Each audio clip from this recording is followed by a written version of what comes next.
My daughter forgot to hang up her phone, and that's how I heard the truth. Laura's voice, flat and cold, saying it was time to put me in a nursing home. That I'd become a burden. I didn't say a word, but right then something inside me cracked. Later, I sold the house for $890,000.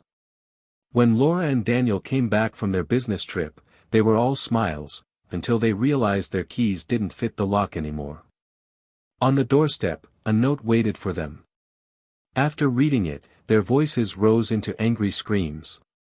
And that's when it hit me, this wasn't over. It was only the start. The phone had first rung while I was scraping the last of the meatloaf from my plate, Margaret's old recipe.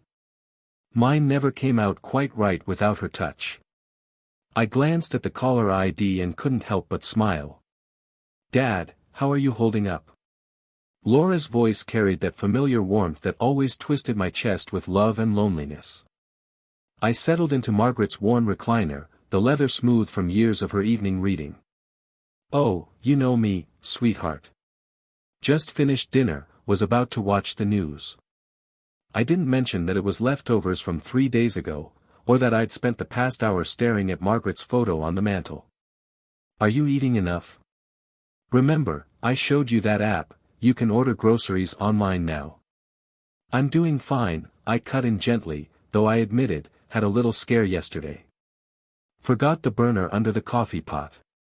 Lucky I smelled it before it got worse. There was a pause.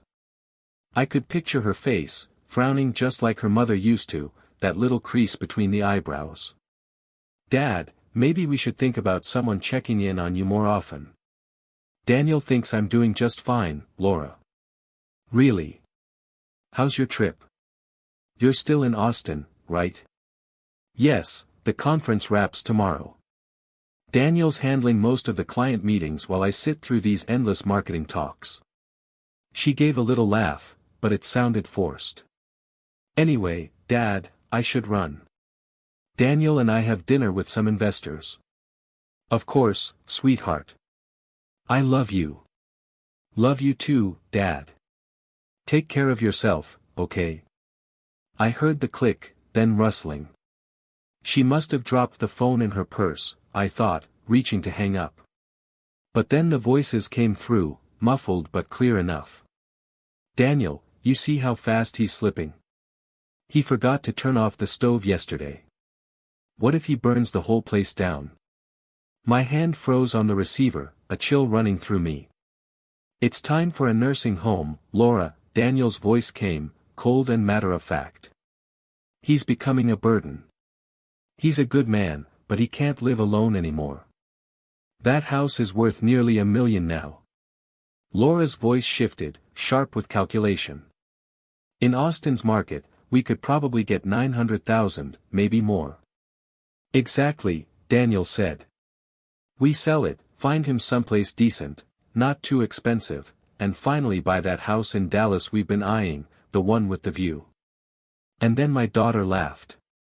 Actually laughed. "God, Daniel, you should have seen him tonight. He was so grateful just to hear my voice. He has no clue what we're planning. The longer we wait, the more confused he'll get. We need to act while he still trusts us completely."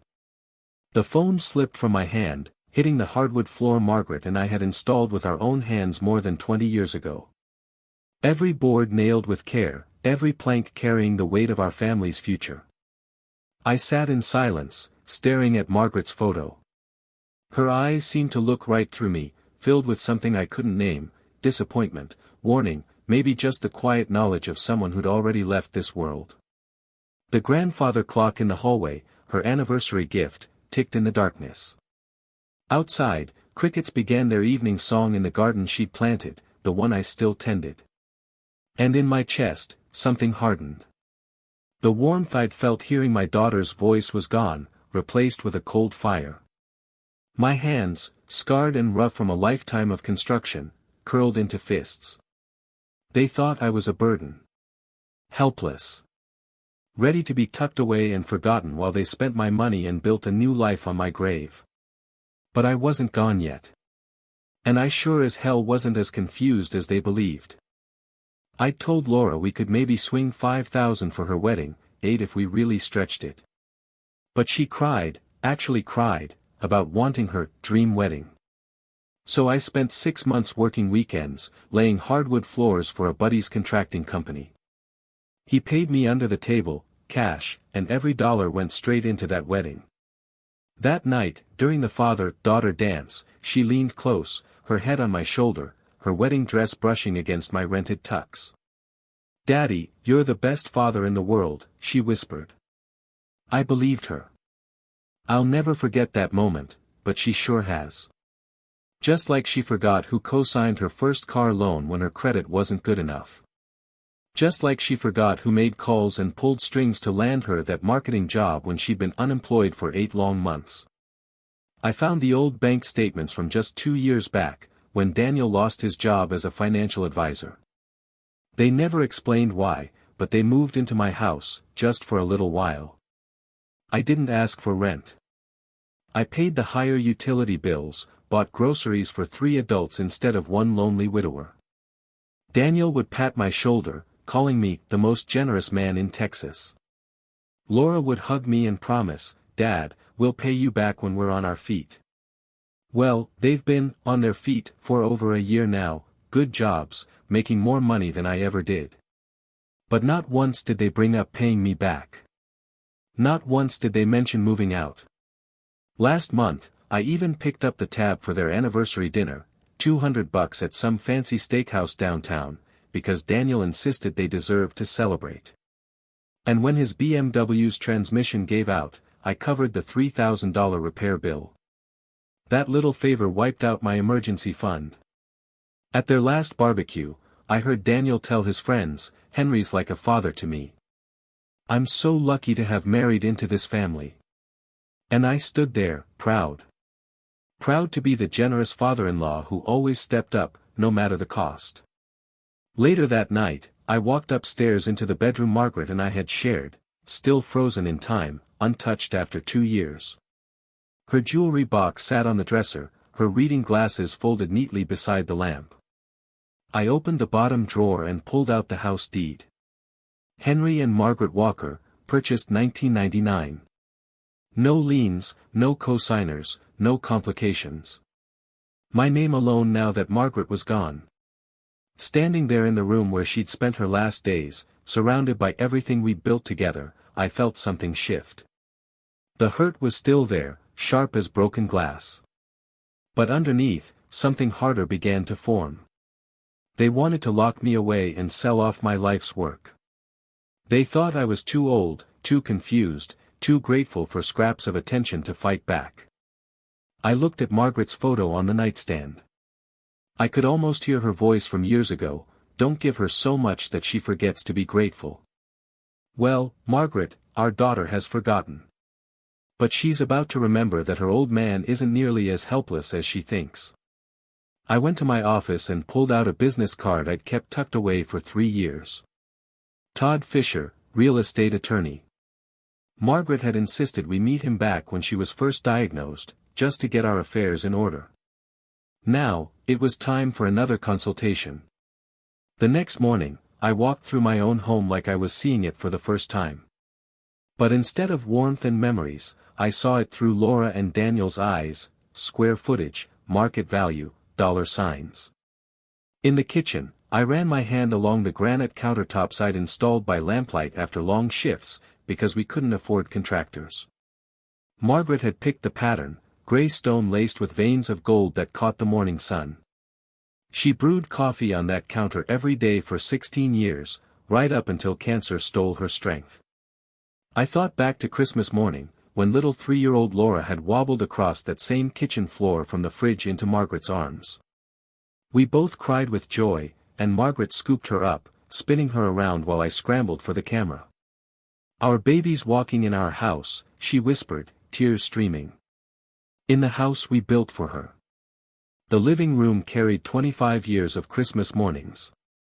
I could still see Laura at 7, her face lighting up when she saw the dollhouse I'd spent 3 months building in secret. Margaret had sewn the tiny curtains and even crafted furniture out of scraps. "Daddy, it looks just like our house," she squealed. And she was right, I'd made it a perfect miniature replica, down to the bay window that had cost me half a year of overtime. Margaret had fallen in love with that window when she saw it in a magazine. "Henry, we can't afford this," she'd worried. "You want it, you'll have it," I told her. "I'll make it work." And I did. Upstairs, I peeked into Laura's old room. Still painted that pale yellow she begged for on her 16th birthday. Still cluttered with photos of high school friends and college memories. I remembered rocking her through sleepless nights in that room, remembered helping her wrestle through algebra homework at the white desk I'd built to fit snugly beneath the window. And then the hardest room, the master bedroom. Margaret's side of the bed still had her water glass on the nightstand. Her bookmark still marked page 247 of a novel she never finished. The closets I'd built with my own hands were still filled with her clothes, faintly scented with her perfume. That bedroom was the place where Margaret and I used to dream out loud about our future, whispering plans for Laura, imagining the life we wanted for her. And it was also the place where Margaret left this world, her hand in mine, machines beeping all around us. "Henry," she'd whispered near the end, her voice so faint I had to lean close, "promise me you won't let them take advantage of you. You're too kind. Too generous. Promise me you'll take care of yourself." I promised. But standing there now, I realized I hadn't kept that promise at all. Later, in my home office, I pulled out a folder Margaret had kept, a stack of old construction photos. There I was, spring of '99, laying the foundation. 25 years younger, 50 pounds stronger. My crew and I setting beams, sweating in the Texas sun. And there was Margaret in her hard hat, belly just starting to show with Laura, handing out lemonade to the guys. The financial records from those years told a different story than the photos. A second mortgage, a personal loan from my brother. Margaret picking up a part-time job with the school district just to help pay for materials. We lived on beans and rice, drove cars that barely held together with duct tape and prayer. But we built that house, brick by brick, board by board, with our own sweat and sacrifice. And now my daughter, the same little girl who had taken her first shaky steps in that kitchen, who'd played for hours in the yard I landscaped by hand, she wanted to sell it all and toss me aside like some old piece of furniture. I pulled Todd Fisher's business card out of my desk drawer. The edges were worn from years of handling, but the number was still clear. Margaret had insisted we meet with him after her diagnosis, just to be safe. Back then, I thought it was just paperwork. Now, it felt like my lifeline. Laura and Daniel thought they were dealing with some confused old man who should be grateful for scraps of kindness. They thought I'd hand over my life's work without a fight. They were about to learn how wrong they were. I dialed Todd's number. My hand was steady as stone as I listened to the ring. Outside, the spring morning was bright and clear, the kind Margaret used to say was a day for new beginnings. The law office was on the second floor of a modest brick building in downtown Austin. Nothing flashy, just the kind of place that looked like it served real people with real problems. I put on my best suit, the charcoal gray one Margaret had picked out for me to wear to her funeral, and arrived 15 minutes early. Todd Fisher looked younger than I expected, maybe mid-50s, with gray streaks at his temples and the calm patience of a man who'd heard every family nightmare twice. His office was lined with law books and family photos, a smiling wife, 2 kids, a golden retriever. The kind of normal life Margaret and I had tried so hard to build. "Mr. Walker, good to see you again." Todd poured me a cup of coffee from the machine in the corner, the rich smell filling the air. "I remember you and Margaret from a few years back. I'm sorry for your loss." "Thank you," I said, surprised by how steady my voice sounded. "I need to talk about something delicate. It's about my daughter and son-in-law." He leaned back, pen ready. "I'm listening." I told him everything, the phone call, the overheard conversation, their plan to sell my house and tuck me away in a home. His face stayed calm, but I caught a little shake of his head when I described their excitement about buying that place in Dallas with my money. Unfortunately, Henry, this is more common than you'd think, he said. Adult children often assume they know what's best for their parents, especially when property's involved. But legally, they can't actually do anything, right? Let's start with the basics. The deed is in your name only, since Margaret's passing. That's right. It transferred to me when she died. Then they have absolutely no legal claim. They can't sell it, they can't force you into care, they can't touch your assets without your consent. I felt a wave of relief, quickly followed by something sharper. So if I wanted to sell it myself? Todd nodded. You could put it on the market tomorrow if you wanted. It's your property, your decision. Then he looked up from his notes. May I ask why you're considering it? I thought about Laura's laugh when she called me a burden. Daniel's cold calculation. 25 years of sacrifice reduced to $. I clenched the coffee cup. Because maybe it's time to show them I'm sharper than they think. Todd studied me for a moment, then said, Austin's market is red hot right now. Properties in your neighborhood are selling fast, often above asking. If you're serious about selling before they return from their trip, it could be done in under a week. Once it's sold, there's no going back, he added carefully. I looked him in the eye. I built that house with my own 2 hands. Every nail, every board. I know exactly what I'm doing. We spent the next hour going over details, market estimates, cash buyers, legal steps. He told me he could have everything ready within 24 hours. The consultation fee is $200, Todd said as I got up to leave. If you go through with it, it applies to my legal fees. I paid in cash, and walking back to my truck, I felt clearer than I had in years. Just then, my phone buzzed. Laura's name on the screen. For the first time since her betrayal, I smiled. I let it ring once, twice, 3 times. I could almost see her in some hotel lobby in Austin, checking her watch, wondering why her grateful old dad wasn't rushing to pick up. Let her wonder. Let them both make their plans for my future, my house, my life. They were in for the surprise of their lives. By the time the phone stopped ringing, I already had Todd Fisher's card tucked in my wallet and a plan forming in my mind. I'd built my life from nothing once before. I could tear it down and rebuild it on my own terms. And I would. By the time I pulled into my driveway, the nerves had melted into something steadier, confidence. Todd Fisher's words echoed in my head, it's your property. Your decision. 25 years of doubting myself seemed to lift off my shoulders, like morning fog burning away under the Texas sun. I was sliding the key into my front door when the phone rang again.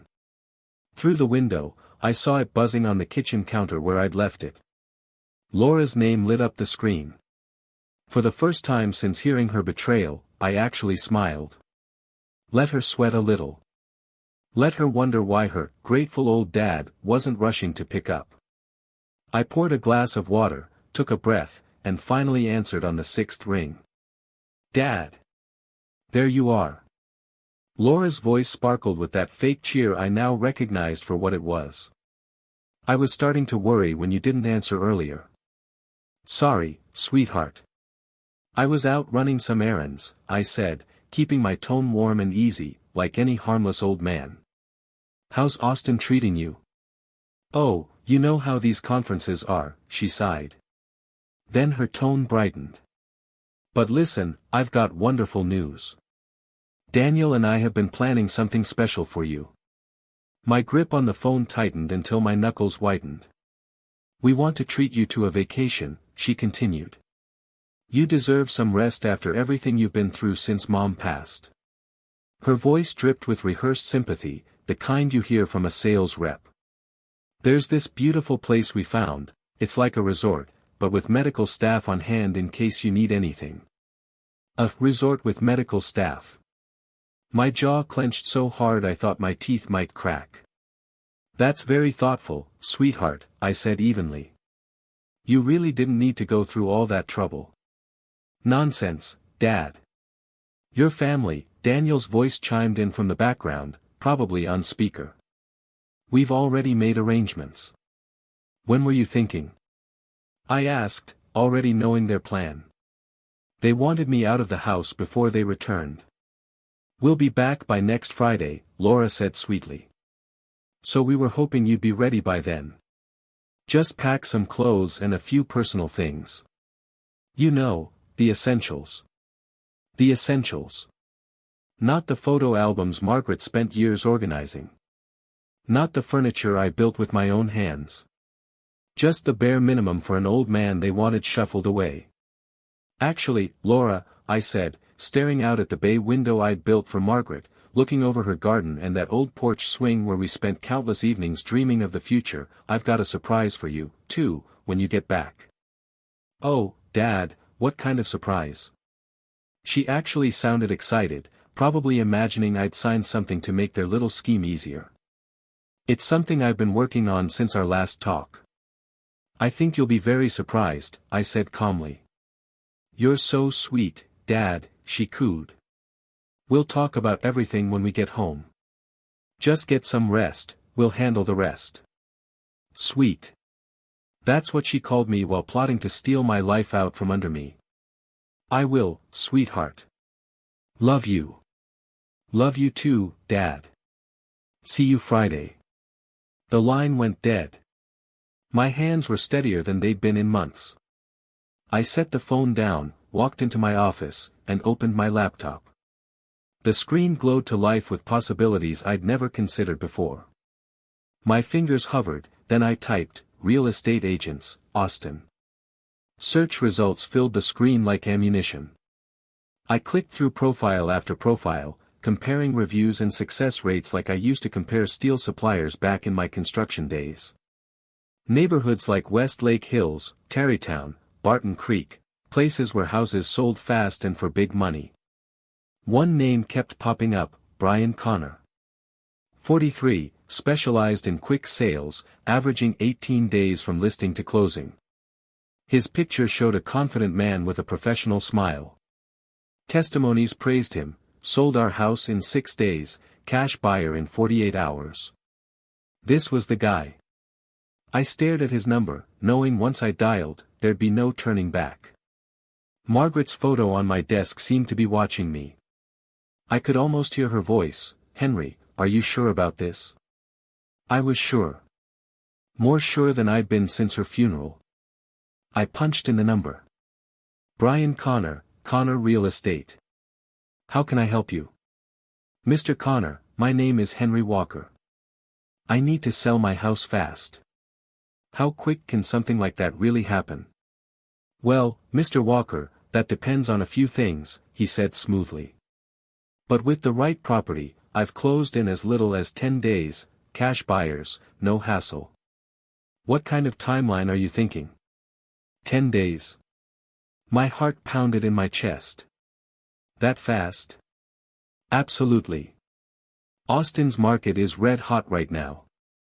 Especially for well-kept homes in established neighborhoods. Tell me a little about your property.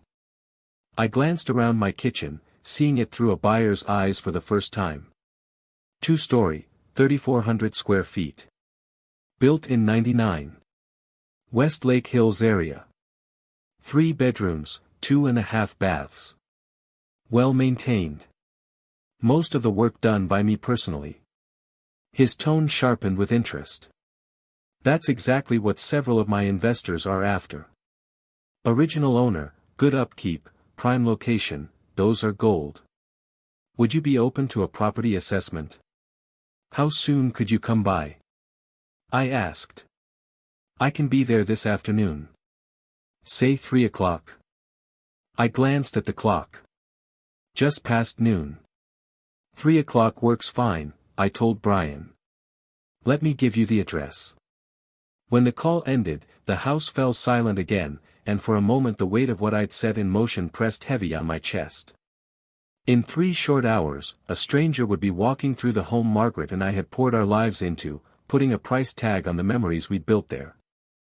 I spent the next 2 hours cleaning like a man possessed, old habits from Margaret's days when she insisted the place sparkle before anyone came over. I dusted the bay window, straightened the pillows on the sofa, polished every counter until it gleamed. But this wasn't just cleaning anymore. This felt like preparing for an execution. At exactly 3 o'clock, the doorbell rang. I smoothed my shirt, took in one last deep breath scented faintly with Margaret's lavender sachets still tucked away in the linen closet, and went to the door. My hand trembled a little as it wrapped around the brass knob I'd installed myself all those years ago. Behind that door waited either my ruin, or my salvation. Brian Connor looked just like his photo, mid-40s, professional, approachable, carrying a leather portfolio and a tablet. The second he stepped in, his eyes widened. "Wow," he said, stopping in the entryway, gaze sweeping up to the crown molding I'd cut by hand and down across the oak floors Margaret and I had picked out together. "Mr. Walker, this is exactly what I was hoping for." I watched him take it all in, the way the afternoon sun poured through Margaret's bay window, the flow from living to dining room I'd created by knocking down a load-bearing wall and reinforcing it with a beam. His appreciation was genuine. "You weren't kidding about maintaining this place," he said, pulling out his tablet, snapping photos.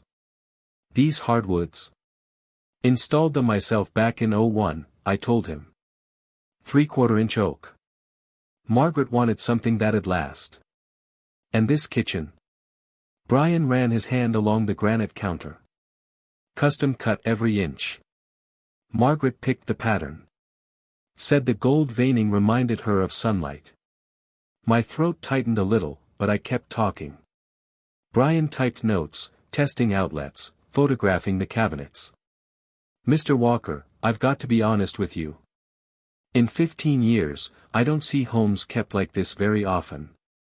I was an engineer," I said simply. "I believe in doing things right the first time." "It shows," he nodded. We moved to the living room. He admired the open floor plan, the bookcases I'd built around the fireplace, the bay window where Margaret used to read her mysteries with a cup of tea.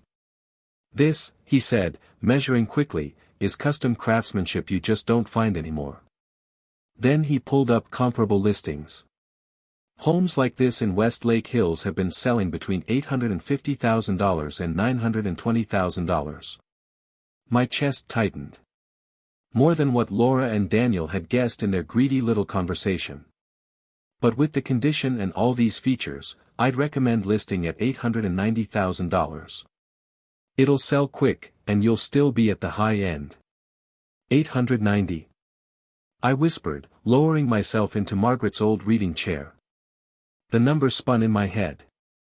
"Mr. Walker, you're sitting on a gold mine," Brian said firmly. "Properties like this, original owner, custom details, prime neighborhood, they don't last. And I've got an investment group who's been waiting for something just like this." "What kind of group?" "High-quality rental investors. Cash buyers. No bank delays, no financing hiccups. They do their own inspections. They could close in 10 business days. 10 days. Laura and Daniel would be back in 8, expecting to find their grateful, manageable father, ready to be shipped off. Instead, they'd find nothing but locked doors and a for sale sign. What's the catch? Why so fast?" "No catch," Brian shrugged. "Cash is clean. No appraisals, no endless negotiations. Honestly, your house is in better shape than a lot of new builds." I looked around the living room, at the space where Laura had taken her first steps, where Margaret and I had celebrated Christmas mornings, birthdays, quiet evenings with the paper. When would I have to be out? Standard is 30 days after closing, but they're flexible. My jaw tightened as I thought of Laura calling me sweet while scheming to take everything. Thought of Daniel reducing me to nothing more than a problem to manage. Thought of Margaret's warning about being too generous. "Let's do it," I said. Brian's professional calm cracked into a genuine grin. "Excellent. Let me make the call." I listened as he spoke into the phone with the excitement of a man who'd found treasure, West Lake Hills, original owner, immaculate condition, custom throughout. He hung up, smiling wide. "They want it. Contracts ready tomorrow morning. The sun streamed through Margaret's bay window, painting the room gold. For the first time since that awful call with Laura, I felt something stir in me again, control. "How's 9 a.m.? Brian asked. "9 works," I said without hesitation. He left with his portfolio and promises. I stood alone in the house, the evening light glowing over everything Margaret and I had built. But it wasn't sadness filling me now, it was anticipation. True to his word, Brian showed up the next morning, contracts in hand, a notary with him, coffee for everyone. Efficient, professional, exactly the kind of man I respected. I read every line carefully, the way I used to study blueprints. Sale price, $890,000. Cash purchase. 10 business days to close. 30 days after that to move out if I needed. The notary, a woman with kind eyes, guided me through the signatures. "That's correct, Mr. Walker," she said when I asked about the timeline. "Most sellers move out sooner, just for peace of mind." Peace of mind. I almost laughed. My peace would come when I saw Laura and Daniel's faces after realizing what their burden had done. I signed each page with steady hands. Just like that, the wheels were turning. The first 3 days blurred past, paperwork, inspections, title searches. The investors' crew came through, polite and professional. They admired the workmanship, nodded at the quality. "Your father-in-law really knew what he was doing," one of them said to their guy, running a hand along the trim. I almost smiled. They assumed I was already out of the picture. "These floors, this wiring, whoever did this knew what they were doing," one of the inspectors had said. By days 4 through 6, I'd turned into a man on a secret mission.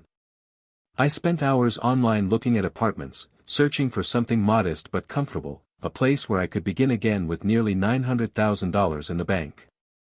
I found a spot in Highlands, a senior community with a golf course and activity center, the kind of place Margaret and I used to dream about for our golden years.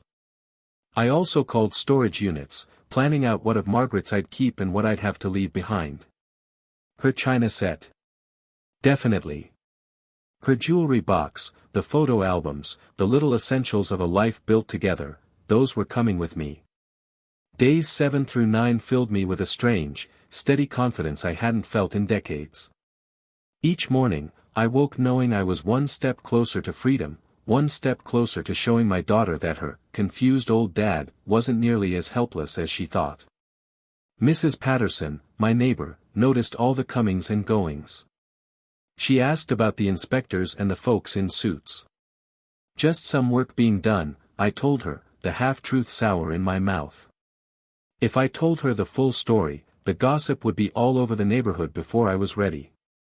On the 8th day, Brian called. "Everything's on track for tomorrow's closing, Mr. Walker. Buyers are thrilled with the inspection. Wire transfer will hit the same day, you'll have access immediately."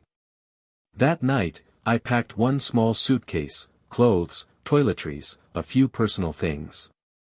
Not because I was leaving yet, but because I wanted to be ready for anything. I sat on the edge of the bed, looked at Margaret's photo on the dresser, and whispered, "I hope you'd understand what I'm doing." Friday morning dawned bright and clear, the kind of spring day Margaret used to say showed Denver at its finest. I put on my best suit, not the dark one from her funeral, but the navy jacket she'd bought me for Laura's college graduation. The title office ran like a well-oiled machine. The buyers weren't even there, just their attorney, a sharp woman who combed through every line of the documents. Brian moved things along like a conductor with his orchestra. "Mr. Walker, sign here, and here. Initial there," he said. Each stroke of the pen felt like cutting through another chain. The deed transfer. The settlement statement. And finally, the acknowledgement that 542 Willow Lane no longer belonged to Henry Walker. "And this," the attorney said, sliding a slip of paper toward me, "is your wire confirmation. $890,000, minus closing costs, has been deposited into your account." I stared at the numbers, more money than I'd ever seen in one place. More than Laura and Daniel had ever dreamed they'd get their hands on. We shook hands all around. Everyone was pleased with the clean transaction. Out in the parking lot, Brian walked me to my truck. "You made the right call, Mr. Walker," he said. "Sometimes a fresh start is exactly what a man needs." I drove home through streets I'd known for 25 years, past the elementary school where Laura learned to read, past the park where Margaret and I had walked hand in hand on Sundays. But instead of nostalgia, I felt something sharper: liberation. I pulled into the driveway and sat there, staring at the house that no longer belonged to me. The keys felt heavy in my hand. Tomorrow, I'd hand them over. Tomorrow, the chapter would close.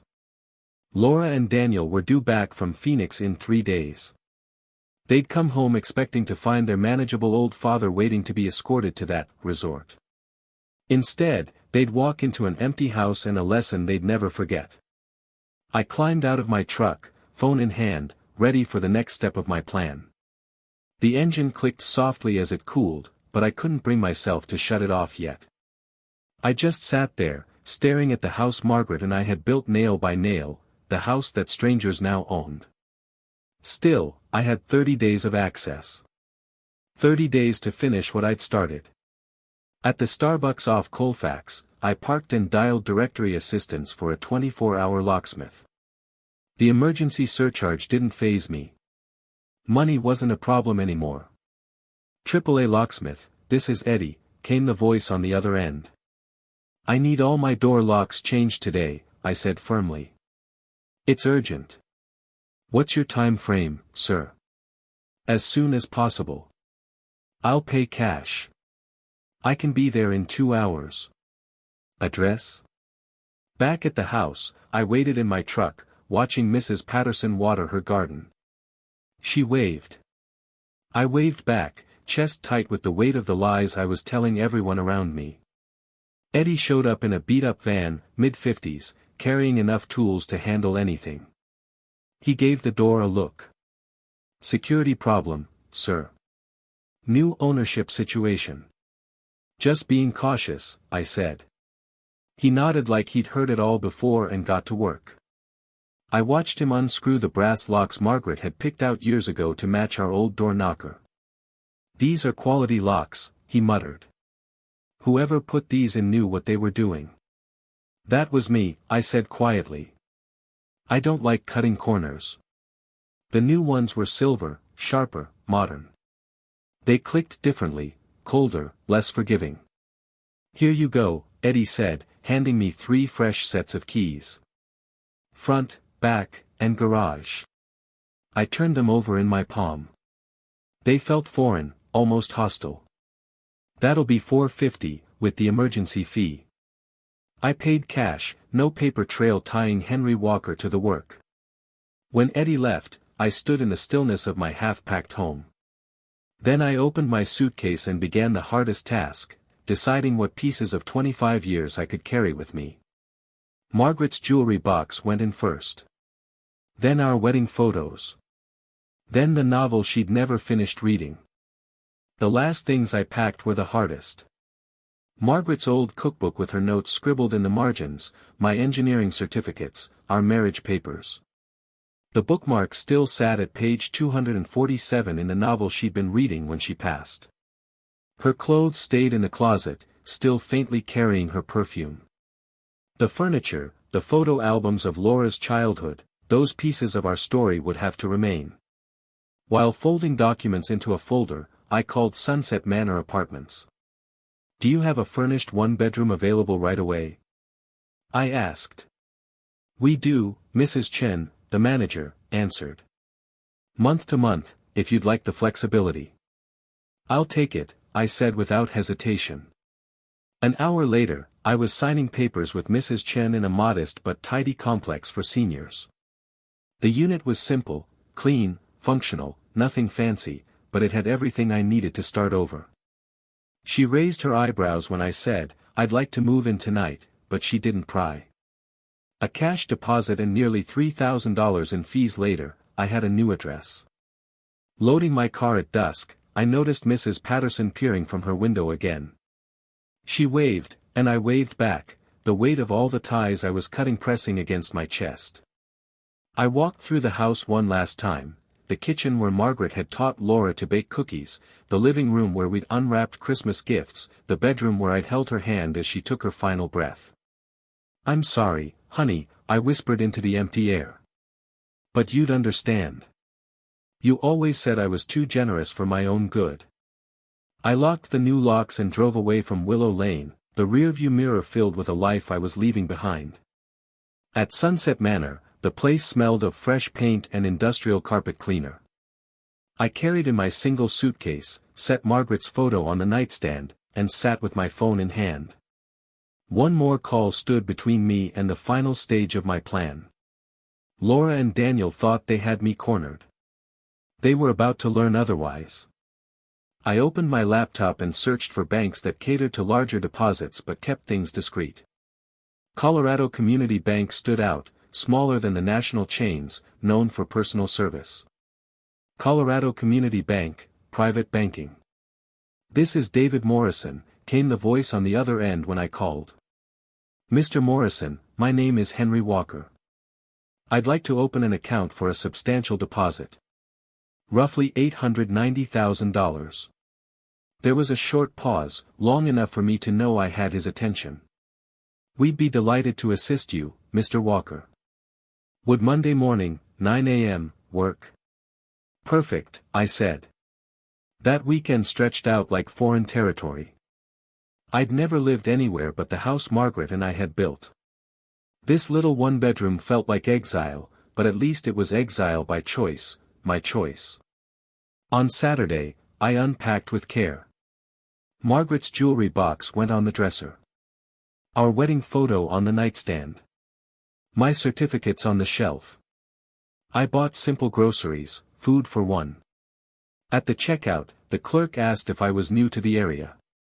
"Just moved in," I said. "Starting fresh." On Sunday, I found a small cafe called Brews and Views a few blocks away. The barista, a young woman with purple streaks in her hair, served me strong coffee. "You're new here," she said kindly. "Retired engineer," I told her. "Looking for a quieter life." She smiled. "Then you've come to the right neighborhood." I sat by the window, watching people walk dogs, kids playing, couples laughing. It reminded me of the Saturdays Margaret and I used to treasure. But instead of sadness, I felt something new, anticipation. When Monday came, I put on my best Navy suit and drove to Colorado Community Bank. David Morrison was younger than I'd imagined, maybe mid-40s, but had the kind of steady warmth that came from helping people safeguard their lives. "Mr. Walker," he said, shaking my hand. "What brings you to us?" "I recently sold my home," I told him. "I'm a widower. I need a fresh start with a bank that values relationships more than transaction fees." "That's exactly our specialty," he said with a nod. I explained my situation carefully, leaving out the family betrayal but making it clear I wanted security and discretion. David asked thoughtful questions but nothing intrusive. "We'll initiate the transfer today," he assured me. "Funds should clear by Wednesday. With the amount, I'd also suggest our premium package, it comes with extra safeguards." I signed the papers, feeling the weight of each stroke. This was more than banking, it was armor. By the time my account at Colorado Community Bank was officially opened, I had a new number, a new start, and nearly $900,000 tucked away where Laura and Daniel would never touch it. Tuesday and Wednesday slipped into a new kind of rhythm.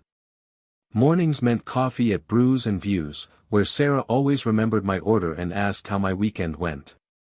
Afternoons were for long walks, discovering little parks where retirees fed pigeons and swapped newspapers. By Wednesday afternoon, David Morrison called. "Mr. Walker, your funds have cleared. Your account is fully active." I hung up and looked around my small apartment, Margaret's photo smiling from the nightstand, my life slowly reshaping itself out of the rubble of betrayal. For the first time since she passed, I felt like I had both hands on the wheel of my life again. That evening, I sat in a plain chair in a plain room. Not Margaret's reading chair, not the recliner where I'd overheard Laura plotting against me, just a chair that was mine. I opened my laptop and typed into the search bar, mini surveillance cameras. I knew what I was doing. Laura and Daniel would be back Friday, expecting their obedient old father, ready to be managed. What they were going to find instead was a reminder that I wasn't finished yet. After half an hour of research, I found exactly what I wanted, a wireless mini camera built into a phone charger. It checked all the boxes: Wi-Fi, app control, motion detection, crisp video, 12-hour battery. Most importantly, it could stream everything straight to my phone. I paid extra for overnight delivery. $149. 2 weeks ago, I'd have thought twice about spending it. Now it felt like loose change. The second part of the plan took longer, the note. The first draft was too bitter, full of rage. The second was cold, like I didn't care. By the third attempt, I had the right balance, dignified, sharp, and final. I wrote in my steady engineer's handwriting, the kind Margaret had always praised. Dear Laura and Daniel. If you're reading this, it means my plan worked. I heard you plotting to ship me off like I was baggage, and I heard you dream about selling my house for a payday. The house is gone. Sold for $890,000 in cash. The money is safe in a new account you'll never touch. Your things have been boxed and stored at Dallas Moving and Storage. You've got 30 days to collect them before fees begin. I gave you everything I had for 40+ years. You paid me back by trying to steal my life's work. I hope the lesson was worth the price. Love, Dad. Thursday morning, FedEx dropped the little box at my door. I tested the camera in my kitchen. The picture was razor sharp, the audio crisp enough to catch whispers. That afternoon, I drove back to the old house one last time. I parked inside the garage so neighbors wouldn't ask questions. My hands trembled as I slid my new key into the lock. Inside, the house smelled the same: Margaret's lavender, the lemon polish on the wood, the ghosts of 25 years of dinners and laughter. But by the stairs were Laura and Daniel's suitcases, their mail scattered on the counter. They'd been treating my house like their storage shed. I plugged the camera charger into the outlet by the front door, tilted it just right, then checked the feed on my phone. Perfect. Every inch of the entryway in view, the exact spot where I taped my envelope at eye level. I stood in the living room one last time, my hand brushing the mantel where Margaret's photo had sat for more than 2 decades. It's done, sweetheart, I whispered. Justice served. I locked up, checked the feed once more from my car, and drove back to the apartment. By 6:30 that evening, the system was armed and ready. Friday morning, I woke like a man on the verge of justice. My coffee tasted sharper, my little apartment felt less like exile and more like command central. By mid-afternoon, I knew they were close. Laura always wanted to leave Phoenix by noon, and Daniel drove like a man who'd memorized the rulebook. Around 5:15, my phone buzzed with motion detection. The feed lit up with their black SUV pulling into the driveway. My heart pounded as I watched. Laura climbed out first, stretching from the long ride. Daniel hauled the suitcases from the trunk. They strolled toward the door, moving with the easy confidence of people certain they were finally claiming what was theirs. And then, Laura reached for her keys. I watched Laura dig through her purse while Daniel set the suitcases down. She tried the key in the lock I'd had replaced just yesterday. It didn't turn. Laura frowned, studying her keyring, and tried again, jiggling the key with mounting frustration. This is weird, her voice came through the phone speaker. My key isn't working. Daniel stepped closer, concern replacing his earlier fatigue. Let me try the back door. I watched him walk around the side of the house as Laura continued struggling with the front lock. 3 minutes later, Daniel came back, his face darkening. The back doors are locked too, and the garage opener isn't working. His voice carried the first edge of panic I'd been waiting to hear. Someone changed these locks. What? That's impossible. Dad doesn't even know any locksmiths. Daniel leaned in, inspecting the front door with the meticulous eye of a financial advisor who can smell trouble a mile away. These are brand new locks. This isn't an accident. Laura's hands trembled as she pulled out her phone. I'm calling Dad. I watched her dial my old landline, the number I'd disconnected 3 days ago. Several rings later, her face crumpled in confusion. No answer. Not even voicemail. Try his cell phone. He doesn't have one. We talked about getting him one for emergencies. Her voice cracked with the first real hint of fear. Daniel moved to check the windows, his earlier confidence gone. There, this one's unlocked.